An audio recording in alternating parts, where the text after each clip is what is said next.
quantidade menores. Como o próprio ministro, o novo ministro Nelson Paes disse, a gente precisa testar muito, ter muito dado, ter muita informação para poder saber que caminho seguir. Eu acho que a questão dos testes é fundamental nesse momento, mas você não vê um grande incremento dos testes. O jornal Globo de hoje até publica o seguinte: o Brasil vai fazer 100 mil testes rápidos e fazer uma pesquisa também por telefone.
Bom dia a todos. Estão me ouvindo? Sim. Muito bom. É um prazer estar com vocês, né, mais uma vez nessa aula remota. Estou vendo aqui que já temos um número bastante razoável de participantes da turma. E conforme combinado, nós vamos começar a aula, que já está sendo gravada. E eu pediria a vocês que deixassem o microfone desligado durante a aula. E ao final da aula, a gente esclarece todas as dúvidas. Ok?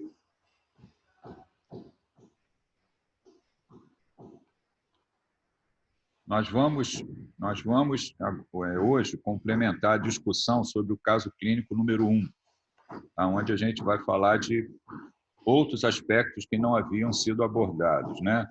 Como a doença vascular periférica e também o manejo do pé diabético. Então, nós vamos ter uma aula sobre esse tema e logo a seguir a gente abre a discussão e esclarece as dúvidas. Podemos começar?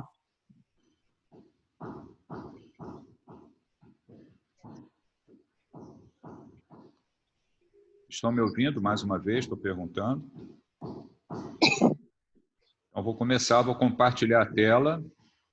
Vou compartilhar e vamos começar a aula.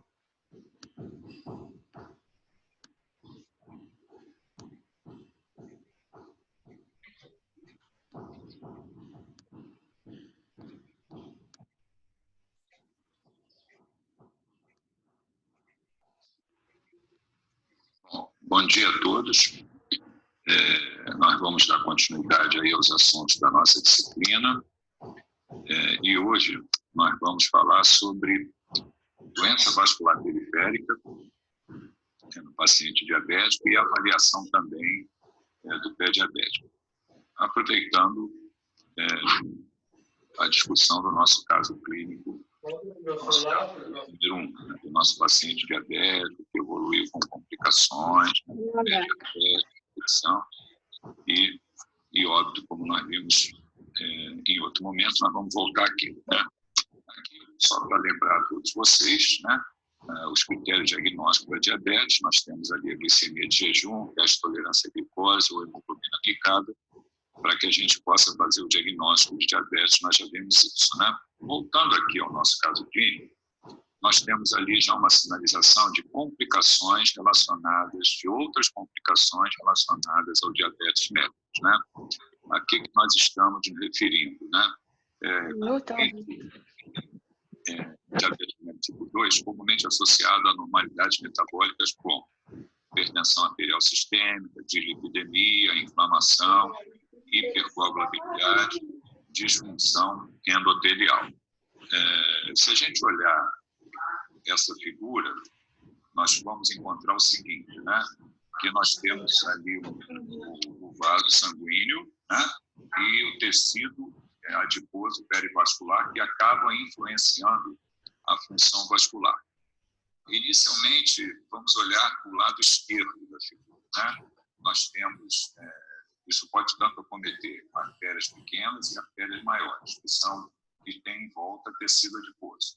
Em pacientes saudáveis, indivíduos que onde não tem resistência insulínica, ao contrário, são sensíveis à insulina, os níveis de adiponectina são aumentados e essas células gordurosas perivasculares secretam fatores vasodilatadores, como um fator relaxador derivado do esfósforo, que chama-se ADRF. Então, está aumentado, né, como mostrado ali na figura, a liberação desses fatores. Ao contrário, do lado direito da figura, nós temos, em uma situação de resistência insulínica, nós temos que essas células gordurosas perivasculares aumentam em tamanho e em número e secretam níveis reduzidos de fatores degenerativos, como um fator de crescimento do hepatócito, que é o HGF, e aumento de níveis de fatores pró-inflamatórios, como interleucina 6, fatores de necrose tumoral, e também um fator quimioatrativo de monócitos, fator 1, que é o MCP1. Esses fatores pró-inflamatórios inibem uma via de sinalização de transdução da insulina, né? Promovem a permeabilidade endotelial e o aumento da resistência insulínica. Esse fator MCP1 também promove a infiltração de células do sistema imune, monócitos e macrófagos, né? Na parede vascular e no tecido adiposo em volta, que pode ainda mais agravar e aumentar o estado pró-inflamatório. A atividade, essas células endoteliais ativadas, elas expressam fatores de adesão que atraem leucócitos e ativam plaquetas, levando ao aumento da permeabilidade do endotélio e potencialmente o desenvolvimento, aí onde a gente quer chegar, de doença aterosclerótica. Ok? Então, são fatores relacionados ao diabetes que acabam comprometendo toda essa estrutura vascular, colaborando para a aterosclerose. A morbidade relacionada ao diabetes tipo 2 é consequência de dois fatos, né? A doença macrovascular, que é a doença aterosclerótica, e doença microvascular, com acometimentos que são avaliados com a retinopatia, nefropatia e neuropatia, né? Nós temos aqui também que o diabetes tipo 2 é uma causa importante de morte por doença cardiovascular, né? E isso significa que nesses doentes a gente deve procurar fazer um screening para doença cardiovascular, quer dizer, se o paciente é hipertenso, ele é obeso, tem dislipidemia, se é um fumante, então aumentam o risco de doença cardiovascular. E avaliar se eles poderiam se beneficiar, por exemplo, se já tem algum evento ou não, de uso de drogas que poderiam minimizar esse tipo de problema, como, por exemplo, o uso de aspirina. Aqui, falando um pouco sobre a retinopatia diabética, né? É a principal causa nos Estados Unidos de cegueira, né? Aqui nós temos também um slide que nos mostra a relação da retinopatia com o diagnóstico de diabetes tipo 2, né? Que a prevalência da retinopatia em relação aos anos, depois do início do diabetes, entre pacientes em duas cidades, né? O Wisconsin e na Austrália também, na zona rural, né? Vejam que o diagnóstico da retinopatia ele pode preceder o diagnóstico de diabetes. Isso é muito importante porque estaríamos fazendo ali uma complicação de uma doença microvascular relacionada ao diabetes antes do diagnóstico do diabetes. Aqui um slide que fala a favor da incidência de retinopatia diabética que aumenta com o tempo, né? Aqui uma relação do percentual de retinopatia em pacientes ao longo de anos, né? Em pacientes que não usam insulina e pacientes que usam insulina, mostrando a complicação relacionada ao tempo da doença. Aqui, um outro slide que nos mostra, né, ali sinalizado com a linha em vermelho, que nós devemos fazer o exame do fundo de olho desses pacientes, né? Está colocado ali com uma frequência anual, né? No início do diagnóstico do diabetes tipo 2, 3 a 5 anos depois do início do diabetes tipo 1, e examinar todo ano ou mais frequentemente se a retinopatia já é presente, né? E todo 2 a 3 anos se não há evidência de retinopatia. Aqui nós temos uma classificação da retinopatia diabética, né? Onde é colocado ali como ela pode ser classificada em leve, moderada ou severa, ou muito severa. Aqui nós temos também a retinopatia proliferativa, né? Diabética proliferativa, uma fase inicial, alto risco, e aqui, mais adiante, uma foto, né? Da retinopatia diabética não proliferativa, no aparecimento na fundoscopia, mostrando hemorragias retinais, exudatos lipídicos em amarelo e também spots, né, que estão presentes ali na fundoscopia de um paciente com retinopatia diabética. Então, essa seria uma das complicações, doença microvascular, retinopatia.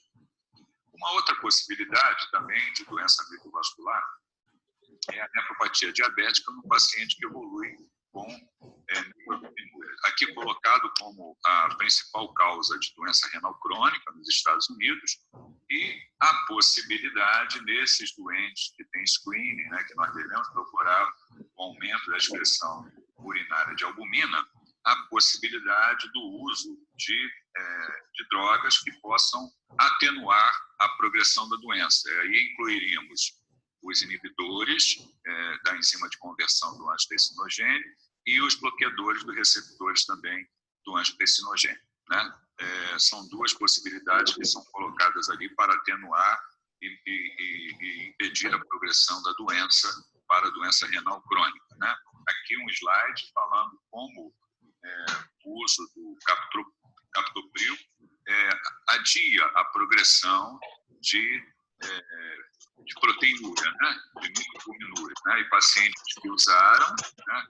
Que estão em azul, e os pacientes que não usaram, que estão em vermelho, que é o placebo.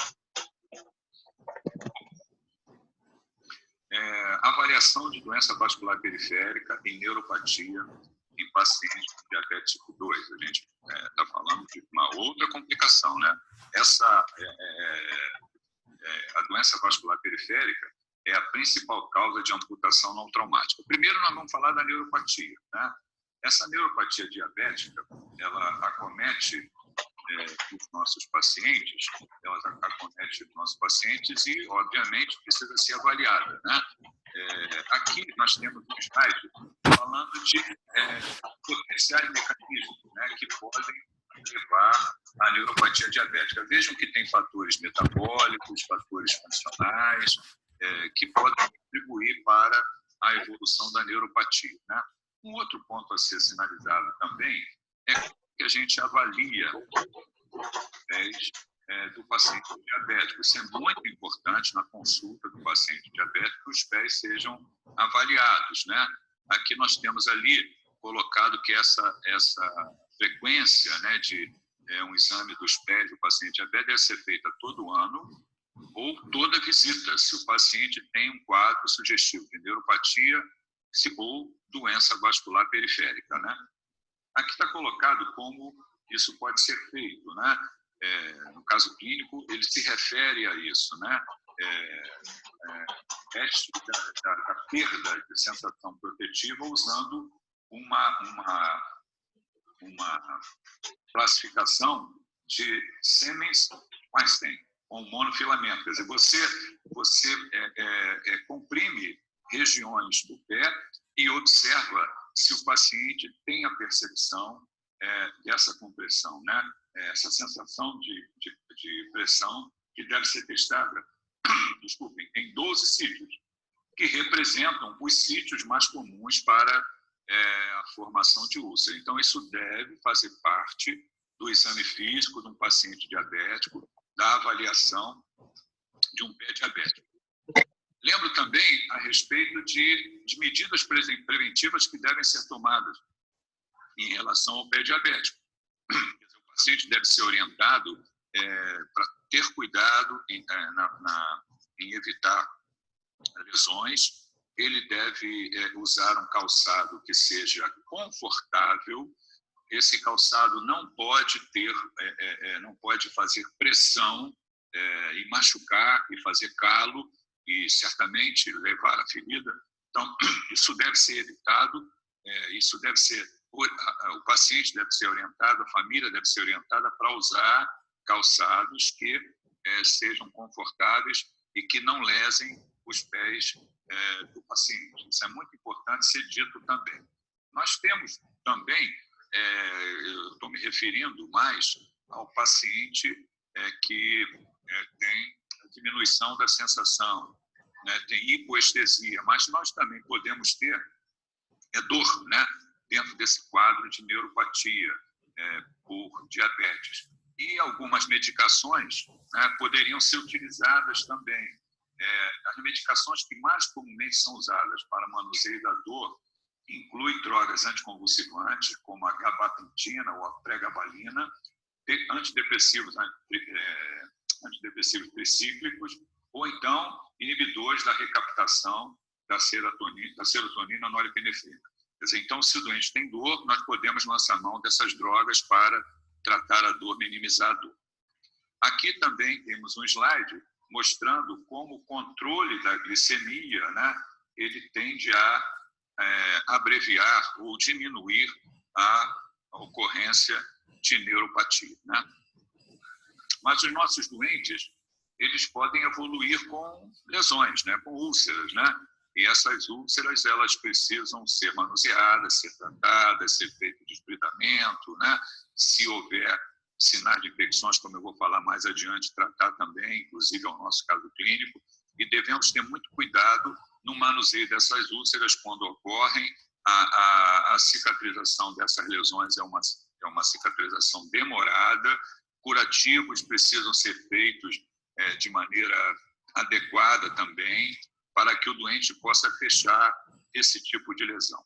E a pergunta que tem que ser feita sempre é, quando nós temos essas lesões, é se nós temos também a doença vascular presente. Quer dizer, eu tenho lá a neuropatia, agora eu tenho a doença vascular presente também.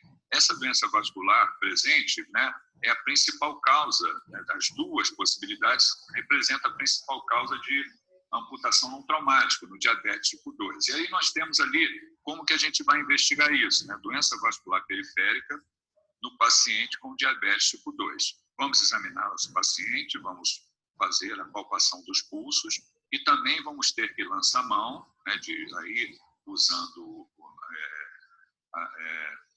com a colaboração do colega da especialidade da cirurgia vascular, né, o angiologista, para fazer um Doppler para poder avaliar ou não a presença de doença arterial.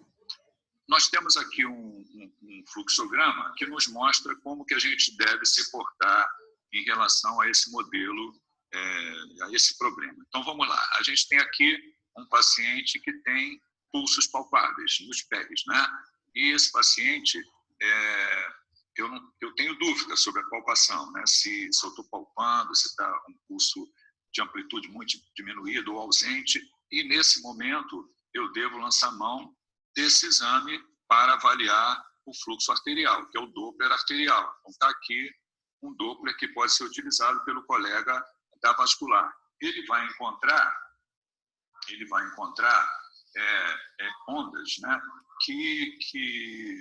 de pulso arterial que podem ser consideradas normais, que podem ser considerar um fluxo normal, um fluxo de obstrução moderada, ou então uma obstrução severa do fluxo, de acordo com o formato da onda, né? Existe também um cálculo de um índice, né, que isso é detalhe, que nós não vamos entrar nesse mérito, mas o colega que faz o Doppler arterial, ele reconhece essas ondas do pulso arterial e nos dá informação a respeito da severidade, da gravidade, do comprometimento do fluxo arterial, né?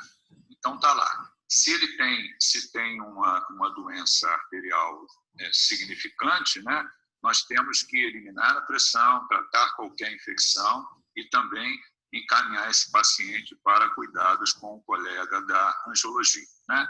Se não tem uma obstrução significante com o Doppler arterial, mas o doente tem sinais de celulite, né, osteomielite. Vamos daqui a pouco voltar ao nosso caso.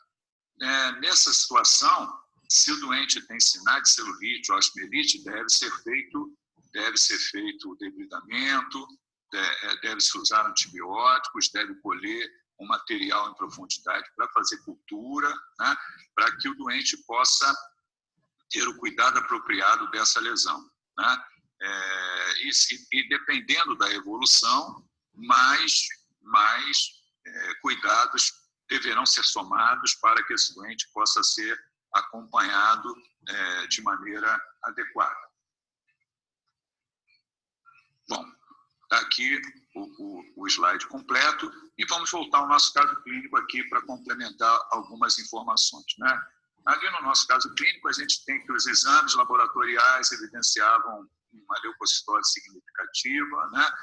21 mil leucócitos, uma proteína C reativa elevada também, de 129, e um VHS superior a 100. E aí a gente está aqui a foto do nosso caso clínico, da lesão, né? E uma discussãozinha sobre o uso de biomarcadores, né? Para nos ajudar no processo decisório. Esses biomarcadores, eles podem ter várias utilidades, né? Para um diagnóstico precoce e acurado de uma infecção. Ainda não chegamos nesse ponto, mas eles também poderiam selecionar paciente com maior chance ou não de óbito, né? A seleção de terapêutica, que eu posso, dependendo do resultado que eu encontre com o meu biomarcador, eu posso prescrever ou não antimicrobiano. A partir do momento que eu tenho a infecção e estou tratando, eu posso acompanhar os níveis desse biomarcador e, na medida em que esses níveis diminuam, eu posso utilizar isso como uma resposta favorável ao tratamento, incluindo até, já temos isso ocorrendo com um determinado biomarcador, que é como critério de resolução. O biomarcador que nós mais utilizamos para acompanhar esses pacientes com infecção, que é um exame barato, que é feito em qualquer hospital, é a proteína C reativa. Como critério de resolução da infecção e resposta ao tratamento, tem-se utilizado um biomarcador mais sensível e específico para a infecção, que é a procalcitonina. E vocês viram também, no nosso caso clínico, a elevação também da velocidade de hemossedimentação na primeira hora, bastante elevada. Quando nós temos a infecção, nós também devemos usar antimicrobianos, né, nesses pacientes. Aqui nós temos um quadro que fala de como nós devemos usar esses antimicrobianos na infecção leve a moderada em um paciente pré-diabético, né? E aqui também outro quadro falando da forma do tratamento empírico da infecção do pré-diabético moderada a severa. Se a gente for lá no nosso caso clínico, a escolha, num primeiro momento, foi apropriada, né? Tinha lá um VHS muito elevado e eles observaram com o uso de ampicilina sulbactam, né, que é a ampicilina associada ao inibidor da beta-lactamase, que é o sulbactam, uma diminuição dos sinais logísticos, né, com esse tratamento inicialmente feito. Porém, continuou com o VHS, como está colocado ali, um VHS extremamente elevado. Essa elevação desse VHS, muito elevado, superior a 100, fez com que os colegas, né, tentassem ver, além da radiografia que já tinha sido feita, se um outro exame de imagem poderia dar um diagnóstico preciso, né, um diagnóstico que não apareceria no exame comum de imagem, na radiologia, de osteomielite, né? E aí foi feito, né, a ressonância nuclear magnética, mostrando sinais compatíveis com osteomielite. Mais adiante, no caso, né, viu-se que o paciente continuava com a infecção, se estendeu a antibioterapia por 6 semanas, porque foi feito o diagnóstico de osteomielite, né? A osteomielite precisa de um tempo maior de tratamento, 4 a 6 semanas, né? E lá, ainda na evolução do caso, foi feita uma Doppler fluxometria do membro que não constatou fluxo na artéria pediosa, ou seja, o paciente tinha comprometimento arterial significativo, com diminuição significativa da artéria tibial posterior. Nesse momento, a equipe indicou a amputação do membro a nível da coxa, né? E a interrogação da amputação, e é uma questão que é colocada quando o paciente evolui mal e não controla a infecção se estende, né? Apesar de todas as medidas que são tomadas, né? E foi exatamente o que aconteceu com esse paciente. E a equipe que estava acompanhando o paciente conversou com a família, conversou com o paciente, que é exatamente o que tem que ser feito, né? Conversar com a família, com o paciente, explicar o que está sendo feito, o que está sendo propondo. No caso de uma amputação, existe a necessidade da autorização pelo paciente ou por seu responsável legal, caso o paciente não tenha condição de decidir, né? Lembramos aqui, nesse momento, dos chamados princípios da bioética, né? não maleficência, beneficência, não maleficência, autonomia e justiça. No caso, ou equidade, né? No caso aqui está se referindo ao princípio da autonomia. E como foi colocado, no caso clínico, tanto o paciente quanto a família negaram veementemente a possibilidade de amputação. Isso fez com que o doente, mais adiante, seguisse com piora do quadro clínico e evoluindo com agravamento e, ao final, o óbito, né? Bom, então nós passamos aí por vários pontos relacionados ao nosso caso clínico. Aqui a nossa referência de sempre na clínica médica, que é o Harrison, tá? E muito obrigado.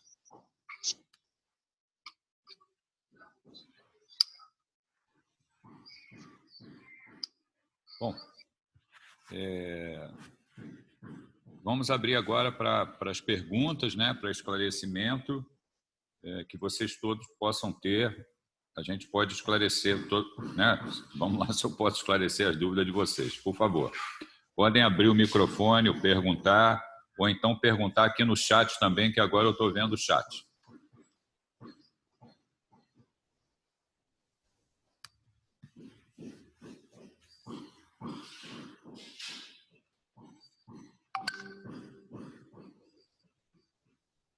Podemos fazer perguntas.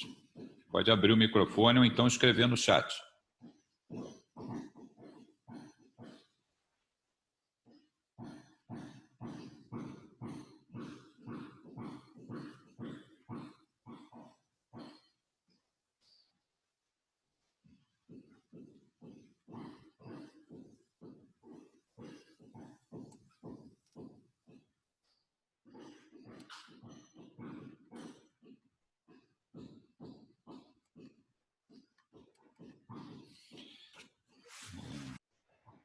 Ô, Vitor, respondendo a sua pergunta, aquele slide que foi mostrado é um slide de retinopatia diabética não proliferativa, que é exatamente o que o paciente apresenta, né? E ali tem hemorragia retiniana, exudatos amarelos, que são exudatos lipídicos. Isso caracteriza, né, retinopatia diabética. Eu não sou, talvez, o colega específico para falar para vocês, seja um colega da oftalmologia, né, que eu sou clínico, sou intensivista, mas é o que está ali naquele fundo de olho para caracterizar, eu coloquei exatamente para caracterizar o que está lá no caso clínico de uma retinopatia diabética não proliferativa.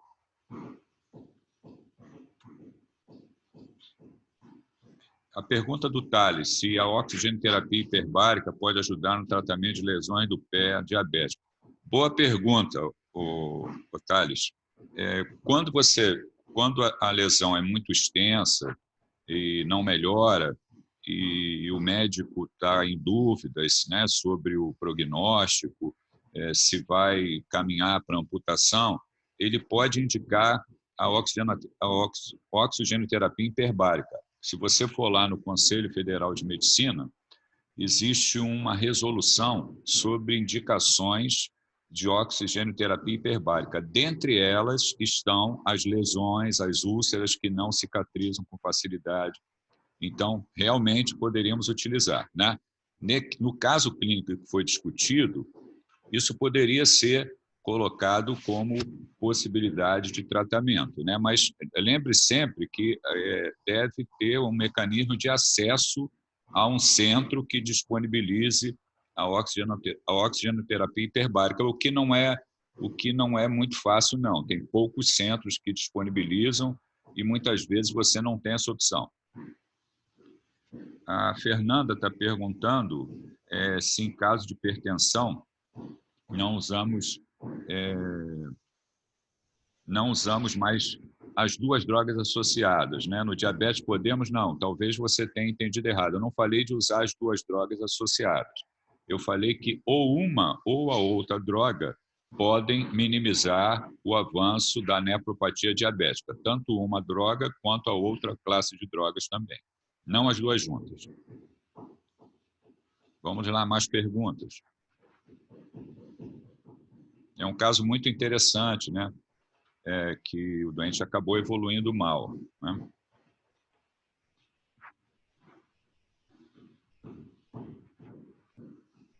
algumas vezes eu não fiz esse comentário para também ajudar vocês a raciocinar. Quando a gente está diante de uma lesão grave num pé diabético e a gente encontra doença arterial, como eu comentei, você pode abordar a doença arterial paralelamente, além de estar tratando a lesão, fazendo antibiótico, abordar a lesão arterial com o objetivo de melhorar o fluxo arterial para aquela região.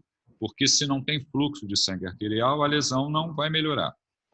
Então, algumas vezes, quando se encontra doença arterial passível de uma intervenção terapêutica, por exemplo, fazer uma angioplastia ou fazer um bypass, que no caso isso é indicado pelo colega da vascular, nós podemos tratar paralelamente a doença vascular periférica com o objetivo de melhorar o aporte de sangue, de fluxo arterial, e com isso dando uma chance maior também de resolução daquela infecção grave. É uma tentativa de melhorar o fluxo e não caminhar para a amputação.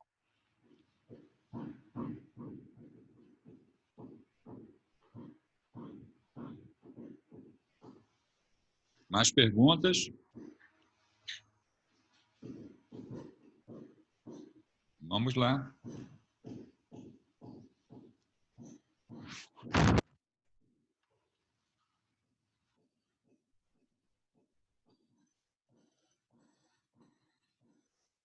Não temos mais? Temos sim. Vamos lá, por favor.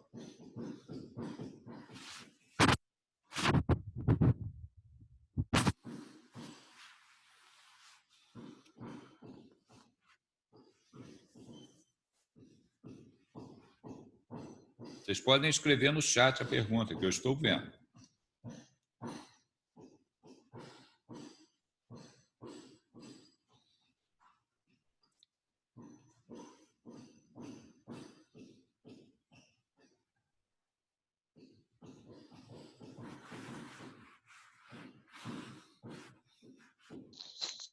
Doutor, bom dia. Pode falar. Essa osteomielite dele é causada mesmo pela idade ou pela falta do suprimento sanguíneo do membro? Como é que eu posso explicar essa osteomielite dele? Vou te explicar, Elvésio. Boa pergunta. Na verdade, ele tem lá a doença vascular, né, e tem a neuropatia. Fez a lesão de pele. O problema da neuropatia é que o doente faz o machucado e não sente dor, né? Esse é um problema do pé diabético, né? Ele tem a lesão no pé e não sente dor. E o que acontece com aquela lesão? Com a continuidade do trauma, né? Faz a solução de continuidade, faz a lesão e faz a infecção. Essa infecção, ela progride, né? Porque o paciente tem uma condição que predispõe a um curso de maior gravidade frente a uma infecção, que é o próprio diabetes, né? Tem a doença vascular e tem ali a neuropatia, que fez com que ele não se protegesse de maneira adequada. Quer dizer, ele deu lá ele chutou alguma coisa, fez uma solução de continuidade e não sentiu dor nenhuma. O que acontece é que essa infecção progride e, próximo a essa lesão, nós temos, né, logo embaixo ali, né, tecido mole, pele, você tem o osso. Então, a doença acaba envolvendo o osso. Quando a doença acaba envolvendo o osso, né, não é mais infecção de partes moles, é infecção óssea, osteomielite, né, causada por bactéria. Foi o que aconteceu exatamente nesse caso. A progressão da infecção envolvendo estrutura óssea, com um comprometimento grave, grave arterial, e o que chamou a atenção, que foi discutido também, a importância de uma radiologia não mostrar o diagnóstico de osteomielite e a ressonância sim, né? E também o que chamou a atenção dos médicos foi a não melhora com o tratamento colocado inicialmente, né, do curso de antibiótico, e a velocidade de hemossedimentação muito elevada, quer dizer, a permanência do VHS muito elevada, superior a 100, fez com que os médicos aventassem a possibilidade de uma infecção sem controle, comprometendo os ossos, né, a osteomielite, e aí o que se faz nesses casos é um curso maior de antibiótico, para 4 a 6 semanas.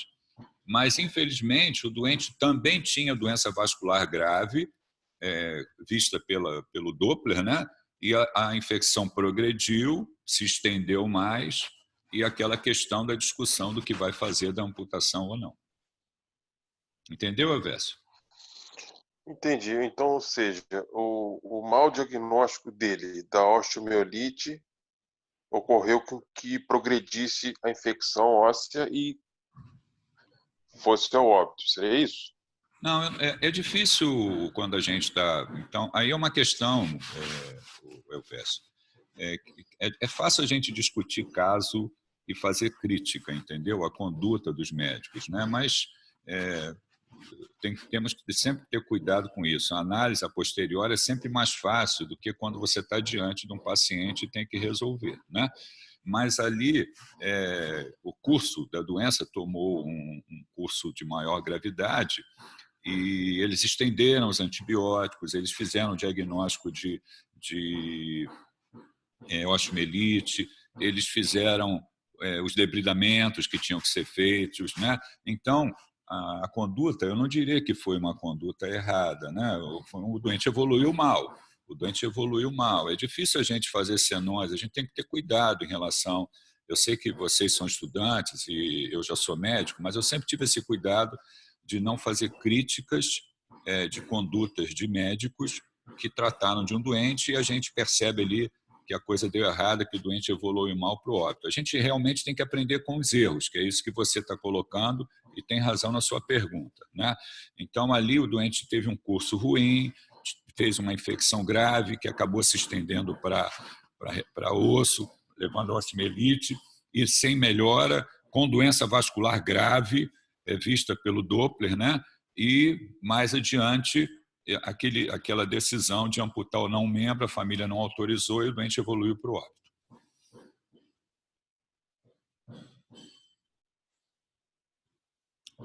Ok, Elvésio?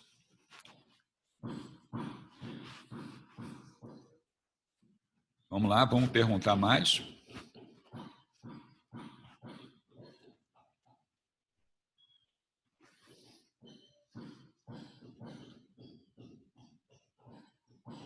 Podem perguntar.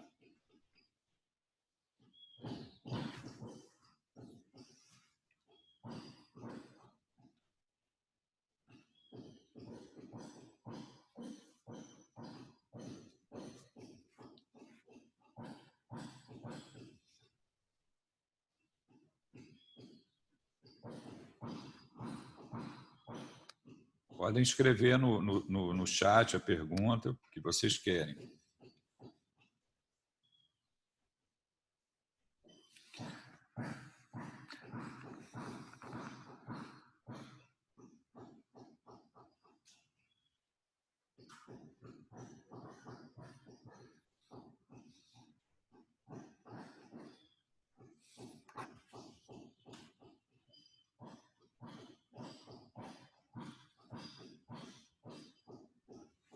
Nós ainda temos bastante gente na sala. Por favor, participem. Podem falar ou escrever no chat.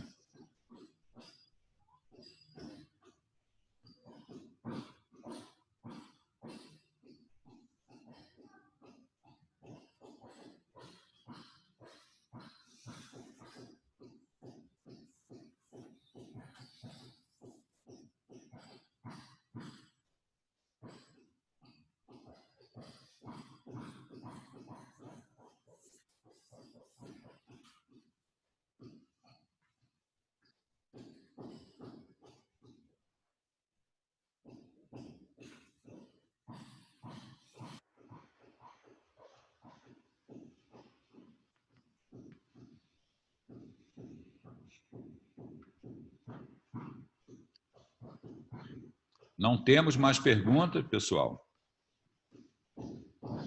Hein?